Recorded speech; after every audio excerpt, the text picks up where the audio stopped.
saying that he wasn't Teddy Roosevelt? Oh no, he's just so happy being Teddy Roosevelt.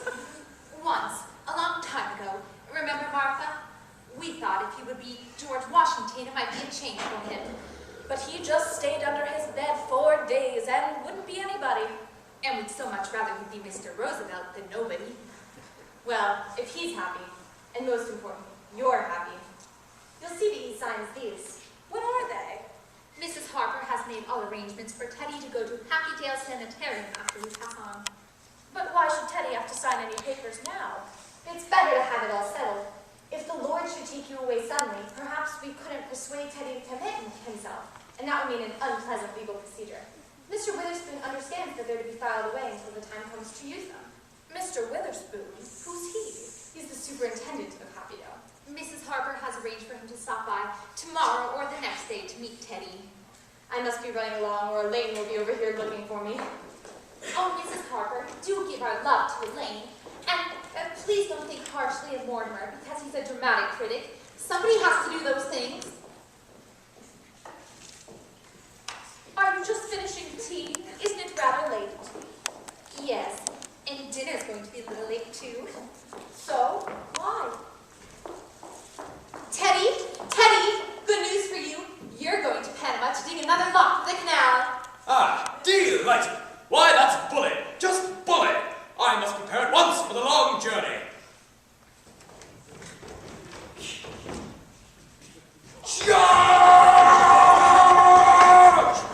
Abby, while I was out. Oh, I just couldn't wait for you. I didn't know when you'd be back and Mrs. Harper was coming. But all by yourself. Oh, I got along fine. Well, I'll run right down to the cellar and see. Oh, no, there wasn't enough time and I was all alone. Well, Abby, just look in the window seat.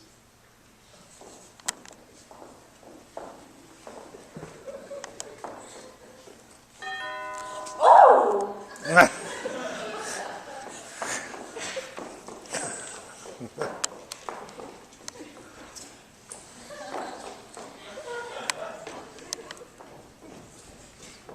Oh, it's Elaine, dear. Come in. Good afternoon, Miss Abby. Good afternoon, Miss Martha. I thought my mother was here. She just this minute left. Didn't you meet her? No, I took the shortcut through the cemetery. Mortimer hasn't come yet? No, dear. Oh, he said he would meet me. Do you mind if I wait? Not at all. Why don't you sit down? But we really must speak to Mortimer about doing this to you. Doing what? Well, he was brought up to know better. When a gentleman is taking a lady out, he should call for her at her house. Oh, there's something about calling for a girl at a parsonage that discourages any man who doesn't loiter. Well, he's done this too often. We're going to speak to him. Oh, please don't. After men whose idea of nightlife was to take me to prayer meeting, it's wonderful to go to the theater almost every night of my life. Well, it's comforting for us too, dear, because if Mortimer has to see some of those plays he has to see, at least he's sitting next to a minister's daughter. Oh, Elaine, what must you think of us not having tea cleared away by this time? Now, don't bother with anything in the kitchen until Mortimer gets here, and then I'll help you. Oh, Mother must have been surprised not to find me at home. I think I better run over and say goodbye to her. It's a shame you missed her, dear. If Mortimer comes, you tell him I'll be right back. Oh, hello, Mort. Owen. And Martha! Hello, Mortimer. Abby, Mortimer's here. Were you going somewhere? I was just going to tell my parents goodbye. I didn't know that was still being done, even in Brooklyn. Hello, Mortimer. Hello, Aunt Abby. How are you, dear? I'm great, and you would find yourself. You haven't changed much since yesterday. Oh, my goodness. It was yesterday, wasn't it? We're beginning to see a great deal of you lately. Well, sit down, all of you. Abby, haven't we something to do in the kitchen? Huh? You know, the tea things. Oh, the tea things. Well, you two just make yourselves at home. Just make yourselves at home.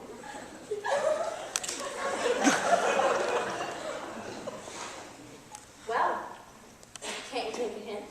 No, that was rather obvious, I would say. A lack of inventiveness. Yes, that's exactly what you would say. So, where do you want to go for dinner? I don't care. I'm not very hungry. Well, I just had breakfast.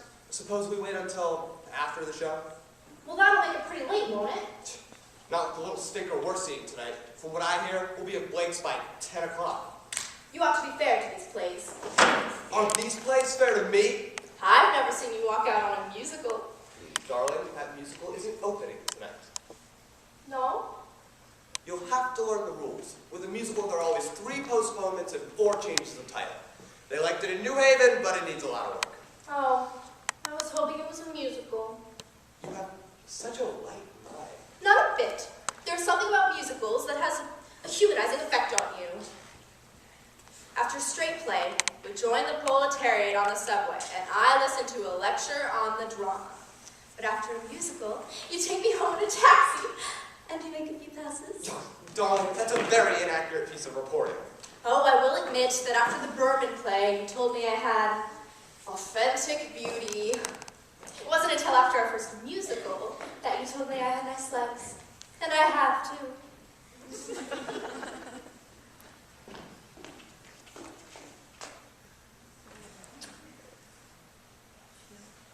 For a minister's daughter, you sure do know a lot about life. Where'd you learn it? In the choir loft. Ah, I'll teach that to you sometime, darling. The close connection between eroticism and religion. Religion never makes it as high as the choir loft. I've never been able to rationalize it. What? My falling in love with a girl that lives in Brooklyn. Falling in love? You're not stooping to the articulate now, are you? Oh, no. I've decided the only way I can keep my self-respect is to keep you in New York. Did you say keep? Well, I've come to the conclusion you're holding out for the legalities. I can afford to be a good girl for quite a few years yet. And I can't wait that long. When will we be married in a hurry? Say tonight. Oh, darling! But, I'm afraid my father will insist on officiating. Oh, God, your father can make even the marriage service sound pedestrian. You aren't by any chance writing a review of it. Forgive me, darling. It's an occupational disease. I may give that play tonight a good notice. Oh, darling, don't pretend you love me that much.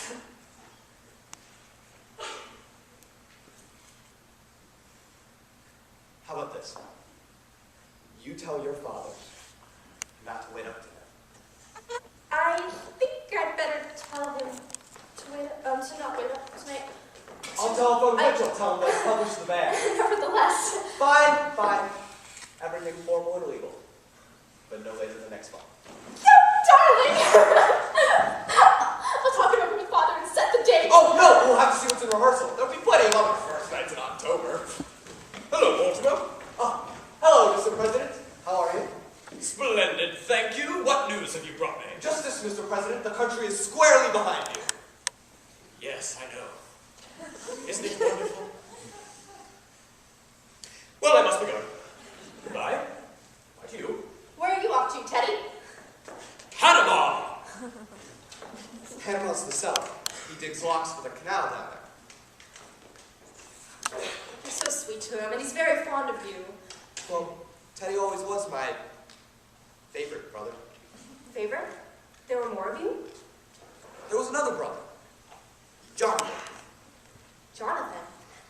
I've never heard of him. Your aunt's never mentioned. We don't like to talk about Jonathan. He left Brooklyn very early, by request. Jonathan was the kind of boy that liked to cut worms in two, with his teeth. Well, what became of him? Well, he wanted to be a surgeon like grandfather, but he wouldn't go to medical school first, and his practice got him in trouble, and... Aren't you two going to be late for the theater? Oh, no, we're skipping dinner. We still got half an hour. Oh, and then I'll just leave you two together alone again. Oh, don't bother, darling. I think I better tell my parents goodnight before I go out with you. My father likes to pray over me a little. If the prayer isn't too long, I have time to leave